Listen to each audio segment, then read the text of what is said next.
बच्चे की चेन वगैरह मेरे भाई को हैंड ओवर कर दी थी, जो मेरा बच्चा चेन पहनता था या कड़ा पहनता था।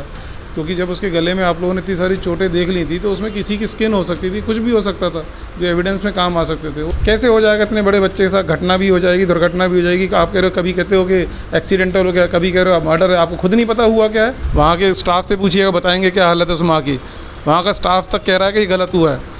मैं मिलने जाता हूँ तो क्या वो मेरे को संवेदना जताते हैं कि हाँ साहब ठीक है साहब, थोड़ा हौसला रखिए। मैं खाना खा रहा हूँ नहीं खा रहा हूँ, मैं चल रहा हूँ, मुझे इतने शौक में मैं हूँ। तो माँ की तो हालत क्या, उसने तो 9 महीने साहब पेट में पाला अपने, और 7 हमें कितने 4 और 5 साल बाद हुआ हमारा बेटा। एक माँ पिछले 57 दिनों से अपने बेटे की मौत के मामले में जेल की सजा काट रही है। मां अलका जैन पर आरोप था कि उसने अपने 14 साल के बेटे अभ्युदय जैन के घर में गले की चेन खींचकर हत्या कर दी और पुलिस को गुमराह करने की कोशिश की। अलका जैन के पति ने पहले ही इस केस में पुलिस की जल्दबाजी की बात करते हुए अपनी पत्नी को निर्दोष बताया था और कहा था कि शादी के 7 साल बाद हुए बेटे को आखिर क्यों मां मौत के घाट उतारेगी। लेकिन गुना में हुए इस हादसे की पूरी थ्योरी बदल गई है। 57 दिन बाद एसआईटी जांच में सच सामने आ गया कि हत्या मां ने नहीं की थी। जांच में साफ हो गया कि यह हत्या नहीं थी। जिला अस्पताल की पोस्टमार्टम रिपोर्ट और जल्दबाजी में की गई पुलिस जांच के चलते मां अलका जैन को बेटे की हत्या का आरोप लगाकर जेल भेज दिया गया था। पुलिस अब इस केस में खारिज रिपोर्ट लगाने की तैयारी कर रही। वहीं एमपी तक से बातचीत में पहले पिता ने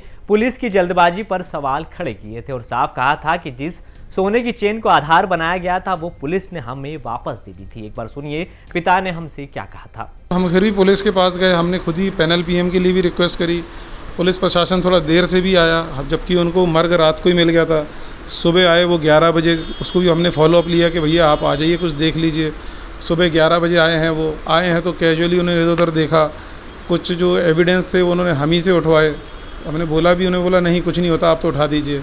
कुछ 1-2 एविडेंस मेरे फादर से उठवाए उन्होंने। फिर हमने निवेदन भी करा कि साहब इस प्रॉपर्टी का एटलीस्ट आप सील तो कर दीजिए, क्योंकि अब तो आपको पता लग गया, मान लीजिए कि पता लग गया कि आपको लग गया, मान लो कि मर्डर है, तो आप क्राइम सीन को सील तो कर दीजिए। उन्होंने वो सील भी नहीं करा।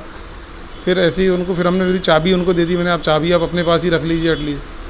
फिर बच्चे की चेन वगैरह भी इन्होंने बच्चे की चेन वगैरह मेरे भाई को हैंड ओवर कर दी थी, जो मेरा बच्चा चेन पहनता था या कड़ा पहनता था। क्योंकि जब उसके गले में आप लोगों ने इतनी सारी चोटें देख ली थी तो उसमें किसी की स्किन हो सकती थी, कुछ भी हो सकता था जो एविडेंस में काम आ सकते थे। वो उन्होंने मेरे भाई को दे दिया। भाई को दे दिया तो भाई भी वापस ले आया, उनसे रिसीविंग भी दी भाई ने, उनको सब कुछ हुआ। तो ऐसे बहुत सारी चीज़ें हैं जो ऊपर नीचे हुई। हमने कई बार बोला भी उनको, भैया सामने से हमारे एंट्रेंस है, बगल से एंट्रेंस है, लेफ्ट साइड चारों तरफ से एंट्रेंस है, छत से भी आने की एंट्रेंस है। तो कुछ समझ में नहीं आ रहा क्या हुआ। मैं भी नौकरी छोड़ के यहाँ पे 7 दिन ही बैठा हूँ, मुझे मालूम है कि क्या हुआ क्या करा, और हर शहर का बच्चा जानता है कि ये चीज़ पॉसिबल नहीं है जो पुलिस ने बोला। आप मीडिया से आओ, आप भी जानते हो, ये आपके मन में भी प्रश्न होगा कि ऐसा हो ही नहीं सकता। कैसे हो जाएगा इतने बड़े बच्चे के साथ? घटना भी हो जाएगी, दुर्घटना भी हो जाएगी। आप कह रहे हो, कभी कहते हो कि एक्सीडेंटल हो गया, कभी कह रहे हो मर्डर है, आपको खुद नहीं पता हुआ क्या है। और आपको लगा ये बाहर वाले हैं, सब कुछ हैं, तो आप मुझे लग नहीं रहा कि आपको ऐसा हो ही नहीं सकता, नहीं मिला हो कोई ना कोई। आप क्यों छुपा रहे हैं या क्या करना चाह रहे हैं मुझे नहीं पता, बट आप हमें क्यों फंसा रहे हैं? आपको केस क्लोज करना तो ऐसे क्लोज करोगे, आपने तो ये पूरा परिवार ही तोड़ दिया। 1 फरवरी को बच्चे का जन्मदिन था, उसके बाद 14 फरवरी को 2 हफ्ते बाद लगभग घटना घटित होती है। क्या रहा इस बीच में, बच्चे के साथ कैसे क्या संबंध रहे? बहुत अच्छे थे। अभी उसकी मम्मी ने उसके लिए बहुत सारे कपड़े खरीदे, उसके लिए अभी करीबन 10,000 के तो हमने उसके लिए कपड़े खरीदे थे। उसके 2-3 ब्लेज़र आए थे, मैचिंग के कुर्ते पजामे थे। उसको ये था कि मैचिंग के अपन तीनों पहनेंगे, तो उसकी माँ ने बहुत सारे कुर्ते पजामे खरीदे थे मेरे से मैचिंग के, उसकी मैचिंग के सूट खरीदे थे। तो बहुत हैप्पी थे उस दिन भी। हमने अपनी काम वाली भाई से ही फीडबैक लिया, सबसे फीडबैक लिया, वो नहीं बहुत खुश था। वो तो कह रहे आराम से खाना खाया, उसने एक्स्ट्रा सब्जी मांगी, एक्स्ट्रा रोटी मांगी, और फिर गैलरी में वो मम्मी की हेल्प करने के लिए छत पे कपड़े डालने भी गया। दोनों आराम से गैलरी में खड़े होकर बातें कर रहे थे। भाई ऐसा जो हमारे मेरी वाइफ ने आज तक मेरे बच्चे को नहीं मारा, ऐसा क्या हो गया आज इतने 15 साल के बच्चे के साथ इतनी बड़ी घटना हो गई? वही 15-20 मिनट में हम पूरी आपको कॉल डिटेल निकाल के दे रहे हैं कि फुल टाइम तो बात पे कर रही है अपनी सहेली से, किसी से। बच्चा आराम से टीवी देख रहा है, कहाँ से क्या हो जाएगा इतनी जल्दी इतने बड़े बच्चे के साथ? बात और निकल कर आ रही है कि बच्चे और माँ के बीच में जो संबंध थे अच्छे थे, लेकिन वो लाइफस्टाइल वगैरह को लेकर भी क्वेश्चन करता था। नहीं, ये इन्होंने जो है गलत बात घुमाई है। मेरे से पूछा गया था तो मैंने बोला था कि बच्चा जाते जाते माँ से उसने मजाक किया था कि मम्मा आपका कॉम्बिनेशन अच्छा नहीं लग रहा। वो बैडमिंटन खेलने जा रही थी, कोई जैकेट पहनी थी चाहे कुछ पहनी थी, उसने हंसी मजाक भी किया माँ से। तो हमने जनरल स्टेटमेंट उनको दिया था पुलिस को कि भैया उसने हंसी मजाक भी किया था, जाते जाते खुश था बताने के लिए, मम्मी आप क्या कॉम्बिनेशन में जा रही है। उसने बोला अरे यार कल चेंज कर लूँगी। एक वो फ्रेंडली रिलेशन था माँ बेटे का, तो हमेशा जब मैं कह रहा हूँ दोस्त थे तो दोस्त जैसी बात ही करते थे, वैसी बिहेवियर भी था। आप उसको स्टेटमेंट बना दिया आपने, मीडिया के सामने कुछ और परोस दिया आपने कि बच्चा टोकता था। ये टोकना थोड़ी कहलाएगा। अगर मैं आपसे कह दूं ऐसे जीन्स और शर्ट का कॉम्बिनेशन नहीं हो रहा तो ये कोई झगड़े की वजह हो गई क्या? कॉम्बिनेशन का आप लड़ोगे मेरे से? एक जनरल बात होगी ना साहब। और ये तो घर में तो सबकी बातें होती हैं। आपने स्टेटमेंट बना के कुछ भी परोस दिया आपने।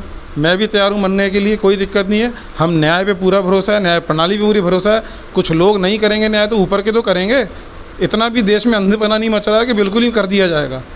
हर कोई जानना है गलत हुआ है और हमें अपने देश के न्याय पे, सरकार पे पूरा भरोसा है। यहाँ नहीं होगा, सीएम साहब सुनेंगे, सीएम साहब नहीं सुनेंगे, पीएम साहब सुनेंगे। रिपोर्ट में सामने आया कि अभ्युदय 2 विषयों में फेल हो गया था। जिस दिन उसकी मौत हुई उसी दिन हिंदी के पेपर में उसे 80 में से सिर्फ 28 नंबर मिले थे। माता पिता उससे प्यार करते थे पर पढ़ाई को लेकर हमेशा टेंशन में रहते थे। इसी डर के चलते उसने गलत कदम उठाया। फिलहाल पुलिस की जल्दबाजी ने 57 दिन निर्दोष मां को जेल में रहने को मजबूर रखा। साथ ही अपने ही बेटे की हत्या के आरोपों में मां पिछले 57 दिनों से घुटती रही। फिलहाल एसआईटी की रिपोर्ट के बाद एक बार फिर पुलिस की जल्दबाजी पर सवाल खड़े हुए हैं। आप तक ये खबर पहुंचाई है गुना से विकास दीक्षित ने। क्राइम से जुड़ी तमाम खबरों के लिए आप देखते रहें एमपी तक।